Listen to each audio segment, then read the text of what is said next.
नमस्कार, प्रेमवदा फार्म्स की एक और वीडियो में आपका बहुत स्वागत है। ये लास्ट वीडियो का अपडेट है। आपने बोला था हरे चारे का कैसे क्या होगा, कैसे नहीं होता। ये देखिए, ये अपना जो है जून के महीने का जो है, आप देख लीजिए, ये सरगुन सुडान लगा हुआ है, जिसका ग्रोथ आप देख सकते हैं सामने। और वो जो पीछे हरा हरा पूरा दिख रहा है एक लाइन सा, वो सुपर नेपियर है। तो ये अभी जो है 20 से 25 दिन की फसल है। हमको लगता है 1 जून के बाद हम लोग इसकी रुपाई किए हैं, 4 या 5 जून को रुपाई किए हैं। 4-5 नहीं, शायद 1 या 2 जून के बीच का रुपाई है। अभी 17-18 दिन का ये फसल है और अगले 40 से 50 दिन में ये तैयार हो जाएगा अपने पहले कट के लिए। देखिए, हरा चारा जो है वो बहुत तरीके से आपका डेयरी में पैसा बचाता है। जैसे किसी 20 लीटर वाली को गाय को आप भूसे के साथ 9 किलो 9.5 किलो से कम दाना देंगे तो 20 लीटर पे बनी नहीं रहेगी। लेकिन अगर आप 15-20 किलो उसको हरा चारा दे रहे हैं तो आप आराम से 3 से 3.5 किलो जो है दाना कम कर सकते हैं। अब 3-3.5 किलो दाना कम करने का मतलब होता है कि मिनिमम आप जो है 30 रुपये केजी के हिसाब से भी मानिए तो 100 रुपये के करीब आप बचा रहे हैं। और आपको लगेगा क्या, अगर आपका अपना खेत है तो 1 रुपये किलो भी ये आपको नहीं पड़ेगा हरा चारा। और अगर आप दूसरे का खेत किराए पे लेके कर रहे हैं तो 1.5 रुपये किलो मान लीजिए। 1.5 रुपये किलो भी अगर आप खिलाते हैं तो 25 से 30 रुपये का आप खिला रहे हैं। तो ये स्ट्रेट फॉरवर्ड बात है कि 20 लीटर की ही गाय में आप कम से कम जो है 60 से 70 रुपये एक्स्ट्रा बचा सकते हैं हरे चारे का उत्पादन करके। अभी देखिए, अब अपने यहाँ जो है हरा चारा, आप ये एक बेड है, इसके अलावा नेपियर है। और नेपियर के अलावा जो है शुगर ग्रेज हम लोग लगाए हुए हैं, ताकि 3 महीने बाद फिर उसका दाब करके हम लोग साइलेज बना लेंगे। तो खैर वो अलग पार्ट है, साइलेज, शुगर ग्रेज और उसके साथ मेगा स्वीट, वो दोनों अलग चीज़ है। वो साइलेज एक्सपर्ट उसको कहा जाता है, उससे हम लोग साइलेज बनाने के लिए उसको लगाएं।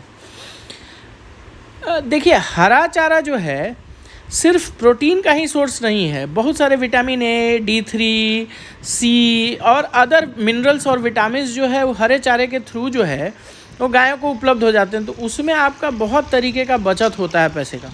ठीक है, अब आते हैं बात की इसका मैनेजमेंट कैसे करना है। तो देखिए, मैनेजमेंट हमारे यहाँ हम लोग क्या करते हैं कि हम लोग एक क्षेत्र पूरे खेत का, जैसे मान लीजिए कि हमारे को प्लान है कि हमको 10 बीघा हरा चारा करना है, तो 10 बीघे में से हम लोग 1 से 1.5 बीघा छाट देते हैं सुपर नेपियर के लिए। बाकी बचिए 8 से 8.5 बीघा। अब 8.5 बीघा में जब भी जब गर्मी का हम लोग लगाएंगे तो गर्मी का जो हरा चारा लगाना शुरू करेंगे वो 15 मार्च के बाद से शुरू करेंगे और वो 15 मई 1 जून तक लगाते रहेंगे। हर खेत में 2-2 बीघा 1-1 बीघा करके। तो उससे क्या होता है कि जब ख़त्म होना ये शुरू होगा तो वो सितंबर से ख़त्म होना शुरू होगा और अक्टूबर के अंत तक ये जा कर के ख़त्म होगा पूरे तरीके से। और फिर अक्टूबर के अंत से लेकर के नवंबर पूरा और दिसंबर के पहले हफ्ते तक जो हम लोग नेपियर यूज़ करते हैं ट्रांजिशन के तौर पे, उसका इस्तेमाल हरे चारे में करेंगे।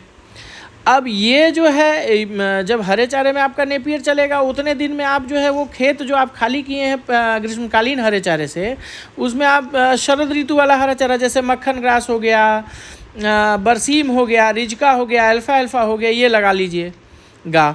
फिर ये आपका 12-15 दिसंबर के बाद से वो फसल आने लगेगा। तो 15 दिसंबर से लेके वो अप्रैल के अंत तक आएगा। 4-5 महीने, 4 महीने तो ज़रूर आप चला सकते हैं। दिसंबर, जनवरी, फरवरी, मार्च, ये 4 महीना तो पक्का है। अप्रैल में भी आधा अप्रैल चल जाता है। और जब तक आधे अप्रैल में आपका खेत जैसे जैसे खाली होते जाएगा वैसे वैसे आप गर्मियों वाला हरा चारा लगाते जाएंगे। जैसे सूडान हो गया, न्यूट्रीफीड हो गया, ये सब मल्टी कट है। उसके बाद कुछ इलाके में आप शुगर ग्रेज लगा सकते हैं। तो शुगर ग्रेज क्या है कि मैक्सिमम या तो 2 कट लीजिए या सिंगल कट में ही 9-10 फीट कीजिए और उसको साइलेज बना लीजिए। तो इस बार हम लोग उसको साइलेज के लिए ट्राई करेंगे, देखते हैं कैसा होता है। बाकी देखिए, ये जो हरा चारा है यही आपके डेयरी के दूध उत्पादन को इतना सस्ता करेगा कि आप सुधा में भी दूध दे करके थोड़ा बहुत प्रॉफिट कमा पाइएगा। अगर आप दाना पे चलने चलिएगा तो आप प्रॉफिट नहीं कमा पाइएगा। कुल मिला के वही बात पहुंच जाएगी पूरे साल के अंत में कि 20 लीटर की गाय आपको 0 रुपीज़ कमा के दी। तो ये एक कैलकुलेशन है जो आप लोग को हम बार बार समझाते हैं अपने वीडियोस में कि हरा चारा ज़रूर लगाइए और हरे चारे का अच्छा से अच्छा उत्पादन कीजिए।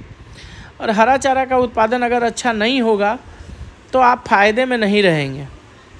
और यही था इस वीडियो का मकसद कि आप लोग हरा चारा पे ज़्यादा से ज़्यादा फोकस कीजिए, और जिनके पास हरे चारे के लिए ज़मीन उपलब्ध हो पाए वही लोग डेयरी कीजिए। हर आदमी डेयरी के लिए ट्राई मत कीजिए कि हमको डेयरी करना ही ज़रूरी है। बहुत सारा बिज़नेस है, छोटा बिज़नेस कर लीजिए या नौकरी कर लीजिए, लेकिन ये अगर आप हरे चारे का प्रबंधन नहीं कर सकते हैं तो प्लीज़ डेयरी मत कीजिए। गाय को भी कष्ट दीजिएगा, अपना पैसा भी डुबाइएगा, और डेयरी को भी गाली दीजिएगा कि इंडस्ट्री की वजह से, ऐसा इंडस्ट्री है कि इसमें पैसा नहीं बचता है।